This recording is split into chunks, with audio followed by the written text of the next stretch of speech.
accountability for Afghanistan is going to be something we talk a lot about here. You're going to have people that are trying to say that the Biden administration made the right call, and so the circumstances of this do not really change the ultimate choice, right? The ultimate decision here was the right one, even if it came down through all these disasters on the way. That's what they'll eventually say. We haven't even gotten there yet, though, so I'll put a pin on that for a moment and remind everybody that we are reliant in the next 24 hours on the Taliban, a terrorist entity that once allied directly with al-Qaeda and refused to give al-Qaeda over to us after 9/11. That same entity with Haqqani also very tied, the Haqqani network tied on the very top level.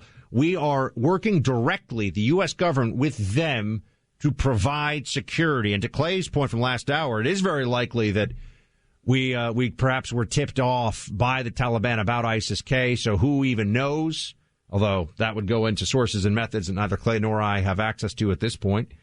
But here's Blinken, the Secretary of State, who I think has looked befuddled at some of the worst moments here in this whole situation, saying that the Taliban promises they won't seal off the country. First, just about 24 hours ago, a very senior Taliban leader spoke on television and on the radio throughout Afghanistan and repeatedly assured the Afghan people that they would be free to travel after August 31st. I'm not saying we should trust the Taliban on anything. I'm simply reporting what one of their senior leaders said to the Afghan people. Clay, they actually are saying, because they have no choice, that we have to trust the Taliban on some of these things, or rather, they have no option other than to try to take them at their word for right now. We're looking at a situation where the Taliban is in charge of the U.S. evacuation at some level. That's what no one's really been willing to say. That's true right now. Not only is that true right now, it's going to be true for a long time to come, Buck, because even in the absolute best case scenario, we are going to be leaving behind a large group of U.S. citizens. And according to multiple reports that basically the White House has confirmed, we handed over the name of all American citizens and their location to the Taliban, which is a sign that basically we are desperate for them to not do anything of a negative nature to those people or to many of the allies that worked with us. And this is going beyond, Buck, negotiating with terrorists. You remember the idea is, and you well know, you worked in the CIA, you don't negotiate with terrorists because you legitimize terrorist groups by negotiating with them. We're not even negotiating with the terrorists. We are allowing the terrorists to tell us what we can and cannot do. And frankly, I'm stunned that this hasn't been a bigger part of the storyline. 20 years ago, the Taliban allowed al-Qaeda to attack us. 20 years later, after $2 trillion, we are saying, hey, Taliban, you tell us what to do and we'll do it. Clay, we're asking them for favors. Yes. Let's be honest. We're saying, hey, guys, can you do us a solid, Taliban? Can you make sure you let the Americans through? By the way, I was getting reports over the weekend that there were even some Americans not being let through. I mean, the whole thing is a mess. I mean, to give you an idea of how much of a mess this is, here's PBS's Jane Ferguson. She was on ABC's This Week, just giving a sense of what it was really like on the ground during some of the moments here of the evacuation. We also saw panicked crowds. So the soldiers, when we talk about security, at the time, much of the discussion of security was how to keep the soldiers, but also the people safe from the panicked crowds, from stampedes, from the heat. There were people lost to the stampedes and killed there, right there in the street. So to say it was chaotic is an understatement. To say that there was a semblance of security checks is a misunderstanding of what was actually happening. You heard Tony Blinken say, oh, look, it's just like an embassy. Not like an embassy. Not like an embassy. It's like a stampede of people trying to be controlled by various armed groups. A complete mess, an abject disaster in terms of the organization and the control, and obviously from a security perspective, too, on the ground, Clay. There's nothing that, and again, I understand your point of, hey, let's see what happens with the final evacuation before we start making sort of decisions about the way this thing went down. But here's what I'm afraid is going to happen, Buck. I think the Biden White House is going to just pretend that this story never happened, right? They're going to try to turn the page. I think a lot of media are going to acquiesce in that request, and they're going to immediately move back to what's Ron DeSantis doing in COVID. You pointed out before we came on the air that they're already trying the drumbeat of the insurrection on January 6th. They're all over subpoenaing again. Trump's family's phone records on January 6th. The Trump family, they're going to be pulling Ivanka and Don Jr.'s phone records. Congress is actually going to do that. Of course, this is all just meant to feed that craziness, but that's the idea. But to the point, there may not be any consequences for this failure. The American public, I think, is going to render a verdict next year, which is going to be incredibly damning for the overall Joe Biden White House. But in terms of there being somebody who loses a job, Buck, what's crazy is the only person I've seen so far that has lost a job in the American military over this situation is the lieutenant colonel who spoke out and said, and I'm sure you saw that video too, hey, the leadership has been a failure. This is all a mess. Now, he did it in uniform, and I can understand. But the idea that the only guy that would lose his job over Afghanistan is a lieutenant colonel who points out how much of a failure this entire process is frankly totally unacceptable. Lieutenant Colonel Stuart Scheller, he was the one who published that video that went viral where he was calling out his superiors for the massive failure underway right now in Afghanistan, specifically from a tactical perspective, yes. Completely insane decision to abandon Bagram Air Base, which, as we remember, General Milley a few months ago was saying, Bagram, schmagram, who cares? General Milley, all worked up about white rage and white racism, but he can't actually protect his people. Well, it turns out when you're passing out reading lists with a lot of, Robin DiAngelo on it, you don't have as much time to think about actual battle plans as the chairman of the Joint Chiefs of Staff. But yeah, we're talking about accountability. I mean, Lieutenant Colonel Stuart Scheller, he was relieved of duty and then he resigned. He's got his whole pension apparently now that is at risk from all this. He's taking a real stand, and Kevin McCarthy is saying there's got to be accountability for the people who actually failed us here. I say my moment at this moment is getting every American out. When we get beyond that point, we're going to collect all the data, and we have a constitutional responsibility to hold people accountable, and we will take it wherever the facts bring that forward.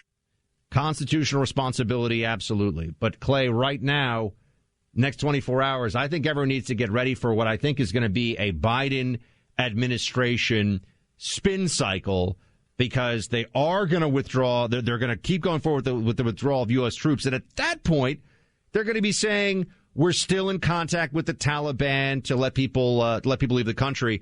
And I think I've been hearing from folks that they're worried that this is going to turn into, you're essentially going to have to pay off the Taliban to get, especially for any Afghans that we want to get out still. So it turns into a hostage situation. They're going to call something else, and that's a massive one, and that's what we're facing. It is incompetence on a generational level. And my concern is you should learn from incompetence on a generational level, multi-generational level. Buck, you and I have not been alive for a more disastrous, I would argue, foreign policy, individual, discrete event like this, the leaving of Afghanistan. And yet, Biden and his administration are just going to try to play, the sort of the distraction game, where you if you have ever had a kid who is got to go to the doctor and they got to get a shot, and you try and draw their attention away from the fact that they're about to get a shot because you don't want them to see the painful thing that's about to happen to them. That's what the Biden administration is going to try to do with Afghanistan in general. They're going to try to distract the American public and find something new for everybody to focus on, whether it's going to be COVID, whether it's going to be constantly obsessing with January 6th. I don't think there's going to be any real consequences for the biggest American foreign policy failure since 1975 in Saigon. Going to take some of your calls on this coming up here in a moment. And also, Dr. Fauci specifically responds to DeSantis's "Don't Fauci" my Florida, or don't, yes. I would say don't Fauci up my Florida would be a better way of putting it, but don't Fauci my Florida merchandise. So we'll hear if Fauci versus DeSantis. We'll get into that later on this hour. And remember, the lines are open, 800-282-2882. Want to continue to offer our best, watching a lot of the footage from the damage of Hurricane Ida down in Louisiana. We know we have a lot of you listening in that area, all over that state and beyond, as the hurricane now spins off into the rest of the Southeast. May give some of you some issues with tornadoes, certainly flooding and high winds coming across the entire Southeast. I want you to know that we are thinking about you and want you to stay safe. We're just talking about the disaster of the departure in Afghanistan. And, Buck, I wanted to hit you with some of the data here where they've finally been able to figure out exactly how much we left behind. And some of these numbers are absolute madness.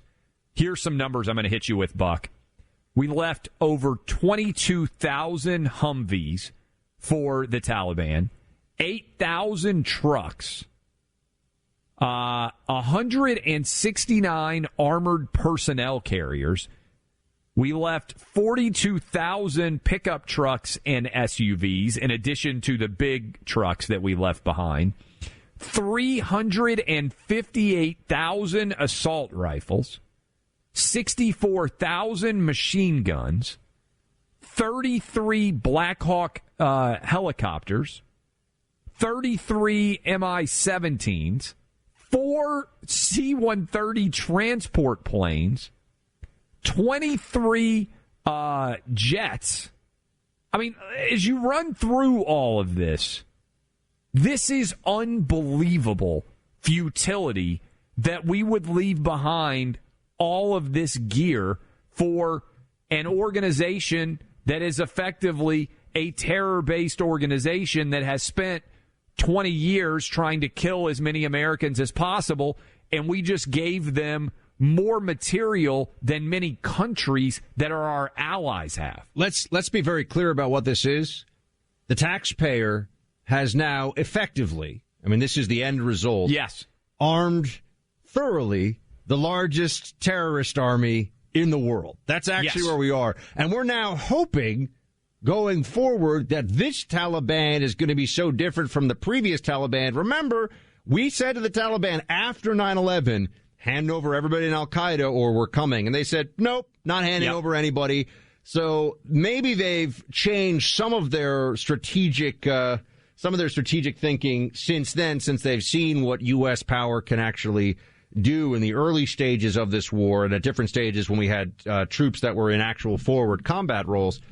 But, Clay, you go down that list, you just say, how can anyone see this as anything other than an utter failure of the entire apparatus of national security analysts, elites, and the people at the top of the food chain, so to speak, who were telling us. I mean, so I used to see. I was in Afghanistan a decade ago, and what people would say then was, every 12 months it's, oh, we figured it out now, and we'll implement it in the next 12 months. Every 12-month cycle, which coincided with deployments of whoever was, the theater commander or whoever was the ambassador at the time, whatever it may be, they'd say, okay, we're making progress. And there were some people all along, Clay, who were saying the progress is a phantom. It's not real. We're propping it all up. And we see that those voices were drowned out. They didn't get promoted. They weren't told that they were put in charge. And the people who did get to make the decisions were so wrong that it's still unbelievable. You still sit here and say, how is this even possible? To put into perspective how much gear we left for the Taliban, I saw a rough approximation of the value, and the suggestion was that per capita, every single American citizen basically handed the Taliban over $250 in taxpayer funds that we have allowed them now to be able to use better than any terrorist organization ever has. The utmost technology and equipment that we have created, we just handed it all off to them. And it may well be used against us in terror attacks in the years ahead.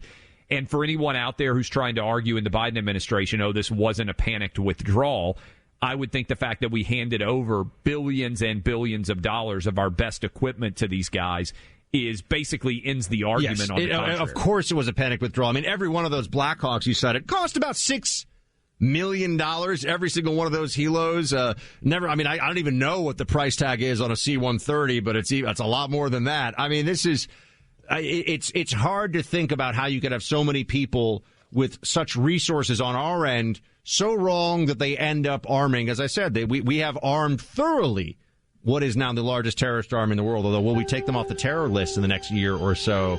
It's a whole other conversation, because I think that's what they're going to try to get going, too.